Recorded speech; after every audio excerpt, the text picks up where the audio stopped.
All right, today we're going to tear apart something really interesting. It's this playbook. And it's not just about teaching you how to trade. It's actually designed to completely forge a new identity. So yeah, let's get right into it. Boom. That's the opening shot. Talk about aggressive, right? It's super personal, and it's meant to just stop you in your tracks and make you question everything you thought you knew about your place in the markets. This one line, it's the key to the whole strategy. And that's exactly what we're going to do here. We are going to list the hood on this thing, really dig into this masterfully crafted script, and figure out what makes it tick. We'll look at the psychological triggers it uses and see how it's engineered to not just persuade you, but to, well, to convert you. Okay, so to really get it, you've got to see the blueprint first. The entire playbook is built around this really clear 5-part psychological journey. It's designed to walk you down a path, taking you from just someone scrolling by to a true believer. So here they are. This is the roadmap. First, they hit you with the hook to shock you. Then they create the friction to force you into a corner. After that, it's the logic shift, where they let you in on a secret. Then comes the spiritual anchor, which makes it all feel bigger than just money. And finally, the enlistment, where they ask you to join the cause. It's a powerful sequence. All right, let's break this down. First up, the hook. And listen, this is way more than just a simple intro. It's a direct shot at who you are, at your status as a trader. Right away, you see this them versus us thing. It sets up this vague, all-powerful enemy, they. They lied to you. And of course, the person telling you this is the only one with the real truth. It immediately creates this feeling of a conspiracy and makes you feel like you need to listen up fast. And you know what's wild? How fast it all happens. I mean, in just a couple of sentences, the speaker is now the expert. You've got a common enemy to hate. And this isn't a friendly lesson anymore. Nope, it's a war. Okay, so the hook is in, the battle lines are drawn. What's next? Well, now the playbook creates this intense internal conflict. It basically makes you look in the mirror and pick a side. It's a fight for your financial soul, really. And look at how they do it. They paint these two very different pictures. On one hand, you've got the gambler. They say this person is weak, addicted, stuck in a 9-to-5 mindset. Then you've got the sovereign. This person is powerful, a CEO, setting traps instead of falling into them. The language is so loaded, right? It makes you desperately want to be one and not the other.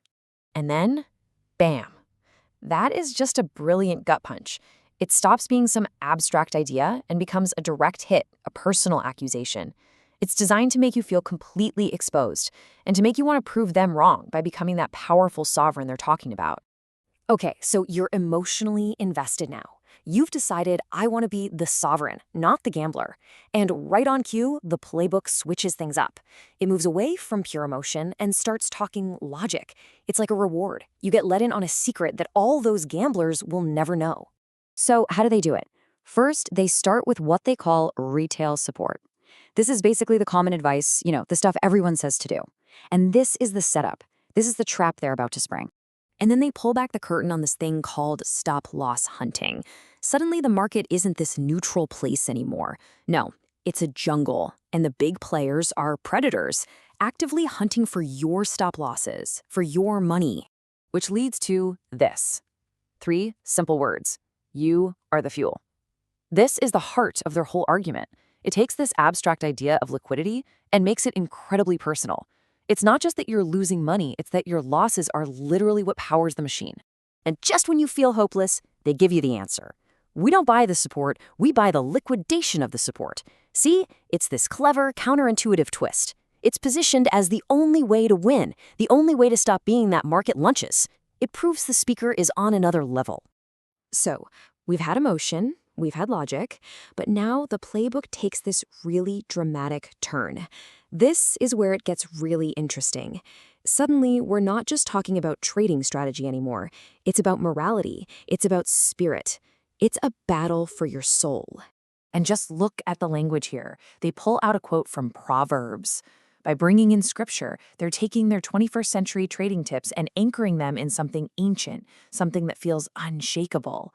All of a sudden, making a bad trade isn't just a mistake, it's a moral failure. It's a sin of being a sluggard. And then they ask this. If you can't control your own finger on the buy button, why should God trust you with millions? I mean, wow, that is a masterstroke.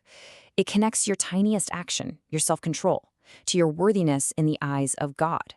Making money isn't about skill anymore. It's a spiritual reward. The stakes just went from your wallet to your soul. Okay, that brings us to the grand finale. Part 5, the enlistment. You've been through the emotional ringer, you've learned the secret logic, you've been given a spiritual mission.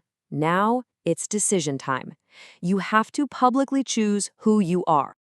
And they boil it all down to this. It's so simple, yet so powerful. You're either a retail donor, a victim, or you're a sovereign CEO, a winner. That's it. There's no in between. It's a black and white choice, and it makes you feel like you have to decide right now. And to seal the deal, they give you homework, a clear call to action. Download this checklist, print it out, look at it before every single trade. And then, the big one, comment CEO. See, getting you to download something makes it real, physical. And that public comment, that's you telling the world who you are now. It makes your private decision a public fact. So when you step back and look at the whole thing, you realize this playbook is about so much more than just trading. When you see the 5 steps, the shock, the conflict, the logic, the morality, and the final conversion, you're really looking at a blueprint for how persuasion works today. These kinds of stories aren't built just to teach you something. They were engineered piece by piece to change who you are and to get you to take action. It's a powerful reminder that we should probably always ask ourselves, what's the story really being sold here?